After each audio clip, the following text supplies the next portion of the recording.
Perkenalkan, kami dari kelompok 9B akan menampilkan video KIE buruk dari tenaga kesehatan. Sebelumnya, perkenalkan nama saya Niputu Sri Santiwardani dengan NIM 2154 yang berperan sebagai dokter.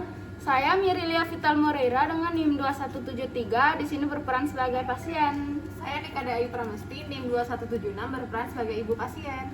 Saya Nikadai Ria Pratiwi dengan NIM 2179 berperan sebagai apoteker. Selamat menyaksikan. Terima kasih. Bye guys. Misi dok. Ya, selamat masuk. Ada keluhan apa ya? Ini dok, anak saya susah BAB. Sejak kapan? Sudah sekitar 5 harian dok. Oh gitu. Apa sebelumnya pernah mengalami sembelit? Sering sih dok, anak saya nggak suka makan sayur, nggak suka minum air, jarang olahraga. Halo? Oh, nanti kita ke sana. Gimana? Oh, oke. Nanti aku ke sana. Oke, kasih. Gimana Bu? Iya dok, anak saya sering nggak bisa BAB, dia tuh nggak suka minum air, nggak suka makan sayur, jarang olahraga. Oh gitu. Kalau gitu saya buatin resep dulu ya. Oh ya, kasih dok.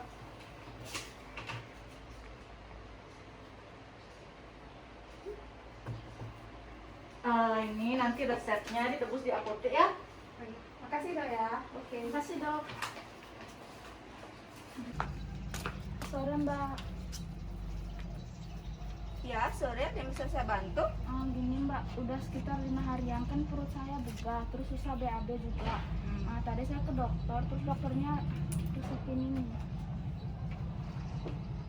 Apakah di resep ini nama Mbaknya sendiri ya atas nama Lila? Iya. Apakah bisa kita lanjutkan perbincangan ini di ruang konsultasi terkait ada beberapa hal yang perlu saya ketahui terkait kondisi Mbaknya? Oke mbak. Juga Mbak,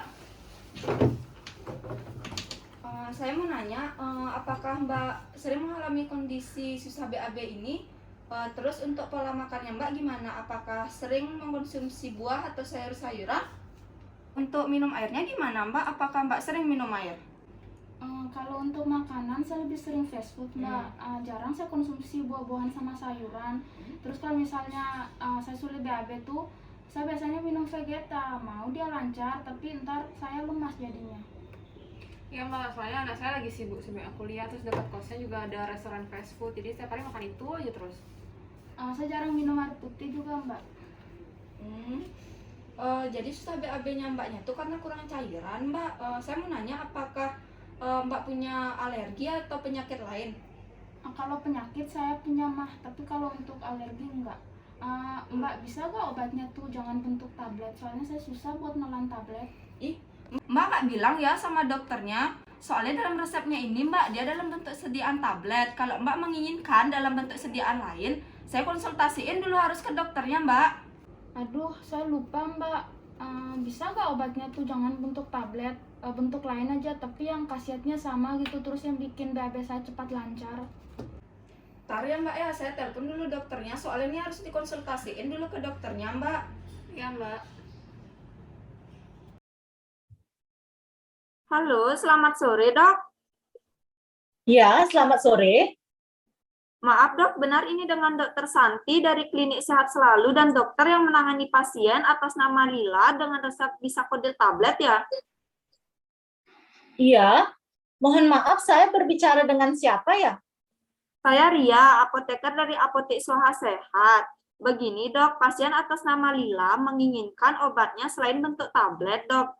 Pasien nggak nyaman dan dia kesulitan untuk minum tablet. Ya, digerus saja, masa nggak bisa, Mbak?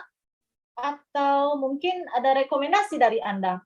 Anda kan sebagai seorang farmasis tentunya lebih memahami mengenai hal ini. Begini dok, maaf sebelumnya, untuk penggunaan Bisakodil tablet itu harus diminum dengan ditelan utuh bersama air.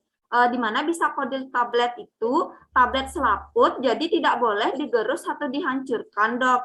Selain itu juga pasien mempunyai riwayat penyakit emah, sehingga pengobatannya menjadi tidak efektif dok, karena dapat meningkatkan nyeri pada lambungnya. Lah, tadi pasiennya nggak ada bilang punya riwayat penyakit mah. Seingat saya, pasiennya sering mengonsumsi Vegeta ketika susah BAB. Dan efeknya pasien mengalami dehidrasi ya. Ya udah kalau gitu sediaannya diganti jadi suppositoria 1 kali sehari, 1 supo, diberikan untuk 2 hari. Oh, nggih. Baik, Dok. Menurut saya juga sediaan Bisakodil suppositoria ini juga efektif untuk konstipasi ini, Dok. Jadi saya resepkan ulang ya, Dok, untuk pasiennya dengan Bisakodil supo ya. Iya, oke. Oke, makasih ya, Dok. Selamat sore, Dok. Ya, selamat sore. Jadi gini Mbak, setelah saya konsultasiin sama dokternya menyarankan dalam bentuk sediaan supo. Untuk efeknya ini selama 30-60 menit Mbak akan BAB. Oh gitu. Terus pemakaiannya gimana ya Mbak? Untuk cara pemakaiannya ini nanti sebelum Mbak menggunakan obatnya ini, Mbak harus cuci tangan dulu. Terus untuk penyimpanannya itu disimpan di kulkas. Obatnya ini nanti dimasukkan ke dalam anus Mbak. Maaf Mbak, saya kurang ngerti dimasukkan ke dalam anus gimana ya? Jadi gini loh Mbak, apabila Mbak kesusahan dalam penggunaan obatnya ini, Mbak bisa minta bantuan kepada ibunya Mbak. Gimana cara yang pertama, Mbak harus mencuci tangan dulu terlebih dahulu. Kemudian Mbak buka bungkus sediaannya ini. Lalu posisikan badan Mbaknya ini agak miring, kakinya Mbak diangkat agak ditekuk. Setelah itu, masukkan dia ke dalam anus Mbak. Biarkan dia kurang lebih 15 menit agar dia meleleh dan berefek Mbak. Gitu Mbak, apakah Mbaknya paham? Oh, oke Mbak. Semoga setelah ini BAB saya bisa lancar Mbak. Ya Mbak, semoga cepet ya BAB-nya lancar. Ini Mbak obatnya. Ya, makasih Mbak. Untuk pembayarannya nanti bisa pembayaran di kasir Mbak ya. Oke. Makasih Mbak. Ya.